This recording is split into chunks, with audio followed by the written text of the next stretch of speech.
Okay, so if you've ever applied for a job, you definitely know the drill, right? Updating the resume, maybe fiddling with a cover letter. Polishing that LinkedIn profile. Yeah, exactly. It's a whole thing. But what if I told you that for some jobs, especially, say, public sector or government roles, there's this other document that might be even more important than your resume? Something that could really be the deciding factor. Precisely. It could genuinely make or break your application. Okay, let's unpack this a bit. Yeah, let's do that. Because you're absolutely right. In today's job market, which is, let's face it, incredibly competitive, employers, especially governments, universities, places like that, they aren't just looking for generally qualified people. I know. No, they're really zeroing in on finding the best candidates. And by that, they mean people who already seem to fit their specific values, work culture, and process. Ah, okay. That's about the fit as much as the skills. Exactly. And this is where selection criteria come in. They're basically the tool employers use to spot those characteristics. Got it. And to help us really get to grips with this often confusing part of applying, we're doing a deep dive today. We're looking at insights from a YouTube video transcript called A Winning Approach to Selection Criteria. It's from All Resume Services. Right. And our mission, really, is to pull out the key advice so you can master this document and hopefully, land that interview. Sounds good. So first question then. We spent all this time on our resume listing skills, experience, everything. How are selection criteria different? Are they just like a longer version of the resume? That's a really common thought, but no, not at all. They serve a totally different purpose. Your resume, well, that's your proof, right? It shows employers your training, your skills, your experience. It basically confirms you can do the job, you're qualified. Okay. But selection criteria, they help the employer get a picture about how you will do the job. It's about your approach, your style, how you operate. How you'll actually perform in their specific environment. Precisely. And our source material makes a really critical point here. You have to avoid repeating what is already in your resume. Think of them as separate but complementary documents. Okay, that distinction is super helpful. Avoid repeating. But here's where it gets interesting for me. What if someone doesn't really take them seriously, thinks, it's just bureaucracy, I'll just focus on my resume? Can you kind of gloss over them? Oh, definitely not.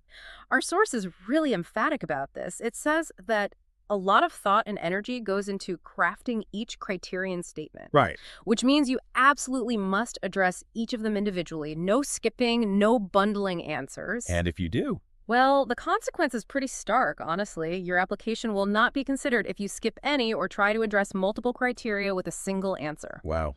Not even considered. Nope. It really underscores that this document is extremely important. In fact, the source says most reviewers will rely on it to decide who gets an interview. So it's not just a hurdle, it's potentially the main thing they look at for that first cut. It often is, yes. It's not a suggestion. It's basically a requirement to even get in the door for an interview. Okay, that really shifts the perspective.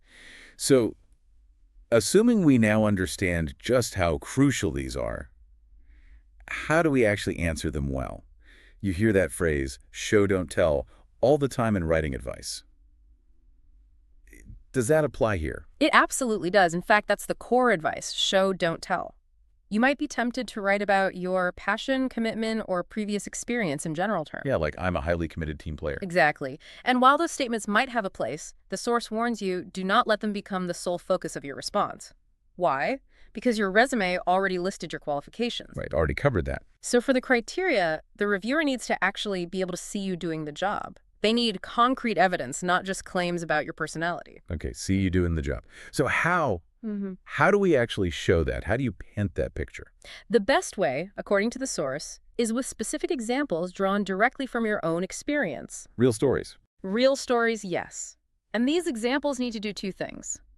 Clearly address the specific selection criterion and demonstrate your success in delivering the kinds of outcomes they're looking for. Makes sense. And there's a big warning here, too. Avoid the temptation, the mistake of using a hypothetical example or making something up. So don't invent a perfect scenario. Definitely not. Because, as the source points out, there is a good chance that during the interview, you will be asked about your responses. Interviewers get pretty good at sensing things, and they can often tell when a candidate is talking about an example from their own experience or one from their imagination. Authenticity is key then. They'll probe those examples. They absolutely will. Okay, so we need specific, real examples. Yeah. But, many of us have long careers. How do we pick the best examples? Is it always best to use the most recent ones? That's a great question.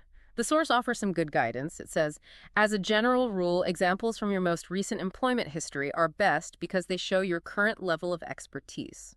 That makes sense, right? Shows what you can do now. Yeah, current skills. But, and this is an important but, if maybe earlier in your career you held a very similar role to the one you are applying for, then examples from that time may have more relevance and carry the most weight with the reviewer. Ah, so relevance can trump recency sometimes. Exactly. The main advice is to think carefully about each example you are considering. Match it to the criterion and the role itself. That's a really helpful nuance. Yeah. Okay, what about team projects? So much work is done in teams now. If your best example involves a group effort, how do you still show your part without just talking about what we did? Yeah, that's common. The key is to focus on your actions and how they relate to the criterion statement. It's not just about saying you have the skill, like teamwork. Right. It's also about showing how effective you are within that team context. What did you specifically do? And crucially, our source says, let the reader know the outcome of your efforts by sharing the benefits realized in the end. So focus on, I did this, which contributed to the team achieving X, and the benefit was Y. Precisely. Your actions, your contribution, your impact on the result. Got it. Okay, so we've picked our killer examples, we focus on our actions and outcomes. Now, length. This feels like the final boss sometimes. Reviewers are busy. Does the source give any guidance on how long these responses should be? Is there a magic number? Yes, conciseness is definitely vital. The source really stresses, keep it brief. Okay. The logic is simple. A lot of people will apply for the same position, and the reviewer will have a limited time to read each applicant's selection criteria. Makes sense. Totally. So how brief is brief? Well, the absolute most important factor is what the job advertisement states. Always check that first. Sometimes a page limit for the entire selection criteria is often specified, or maybe a length for each individual criterion is suggested. Rule number 1, follow instructions. Absolutely. The advice is crystal clear.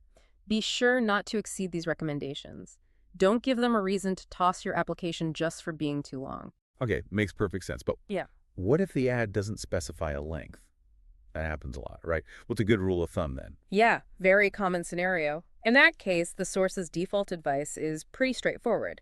Keep your response for each criterion to half a page or less. Half a page max per point. That's the guideline. And it adds that, overall, few reviewers are willing to read more than 3 pages for a single candidate. Generally, it suggests 2 pages should be sufficient to show your qualities and hold the reader's attention. So aim for around 2 pages total, half a page per criterion, unless told otherwise. That's a concrete target. Exactly. Impactful brevity. So does that mean when we sit down to write, we should be like hyper-focused on being concise from word 1, stressing about every sentence? Actually, no, and the advice here is quite practical, I think. The source suggests when you sit down to write your responses, don't worry about the length of your first attempt. Just get it all down. Oh, okay, so brain dump first. Sort of. Write down as much as you want to fully develop your example. Get the story out, the details, everything. Then comes the editing. That's the crucial step. Right. You go back, you review your effort, and cross out anything that doesn't apply to the specific criterion you're addressing.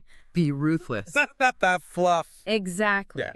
And then it's about finding ways to communicate your thoughts more efficiently.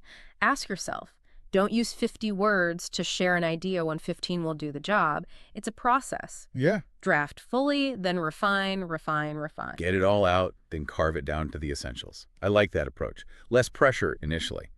So tying this all together then, crafting winning selection criteria, especially for these government or public sector jobs, it's really not just about listing things you're good at. No, not at all. It's much more strategic. Right. It's about showing how you fit their values, how you operate, how you get results, and doing it all through really specific, powerful examples while being concise. You've got it. Making it easy for them to picture you succeeding in that role. Yeah.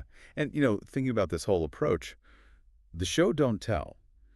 The focus on concise, outcome-based examples, it feels like it applies way beyond just job applications, doesn't it? Oh, absolutely. It really raises an interesting question, actually.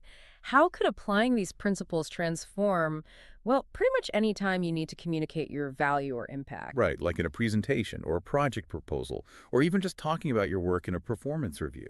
Exactly. Anytime you need to persuade someone or demonstrate your competence, moving beyond just stating things to actually showing them with concrete results. That's powerful. Definitely something to think about. How can you use specific, concise, outcome-focused examples to make your case more effectively in your professional life? We hope this deep dive has given you some practical tools and maybe a new perspective. What part of this discussion really clicked for you?